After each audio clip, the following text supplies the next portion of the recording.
La question de l'assainissement urbain au Congo, c'est un taureau que Juste Désiré Mundélé veut tenir par les cornes. Pour ce faire, le ministre en charge de cette question du cadre de vie tient une première conférence sur la question.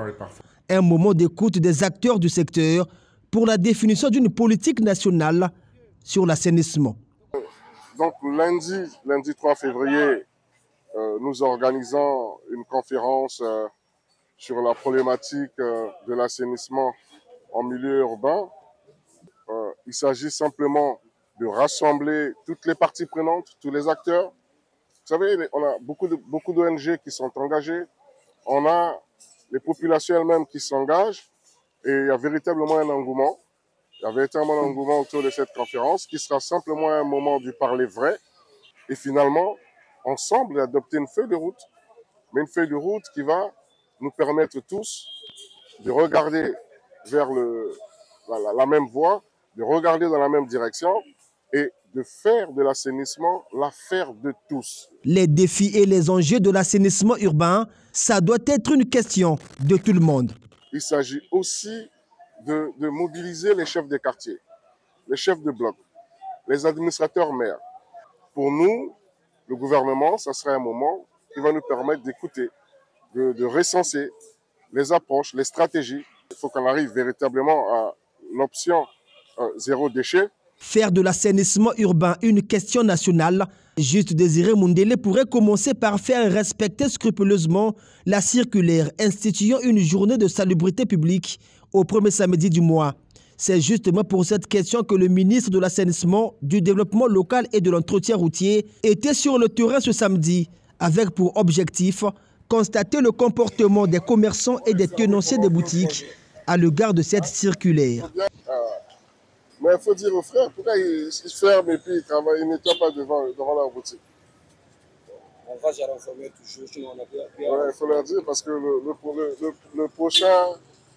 le samedi du prochain mois, on va fermer. Hein. Moi, je vais fermer au moins pendant 3 jours toutes les boutiques. Là où les gens ne vont pas sortir pour travailler, on va les fermer pendant 3 jours et ils vont être obligés, eux, de travailler.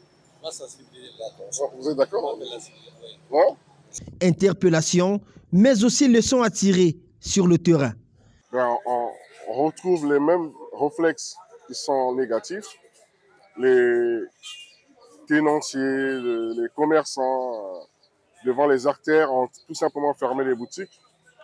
Et dans le prochain premier samedi du mois, on va veiller à ce que ces boutiques soient scellées, au moins pour 24 heures ou 48 heures, pour que les propriétaires de ces boutiques, pendant le temps que les magasins seront fermés, ils seront contraints de travailler au-delà de la journée.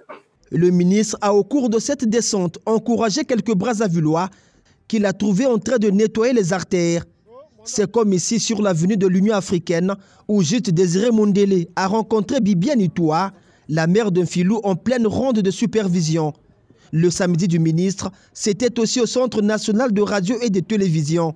Ici, Juste Désiré Mundélé a tenu un râteau, question de participer à cette opération de salubrité organisée par le directeur général de Télé Congo.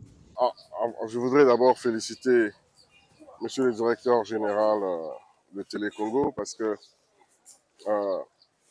il respecte scrupuleusement la circulaire. Vous savez, la circulaire prise par le Premier ministre Clément Mwamba vise non seulement à assainir nos villes, nos villages, mais aussi exige l'implication des entreprises.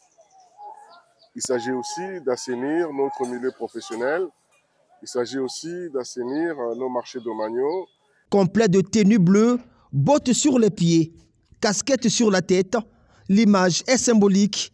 Un habillement exemplaire pour un homme de terrain, l'image avec laquelle il faudra peut-être s'habituer désormais quand on parlera de l'assainissement urbain au Congo.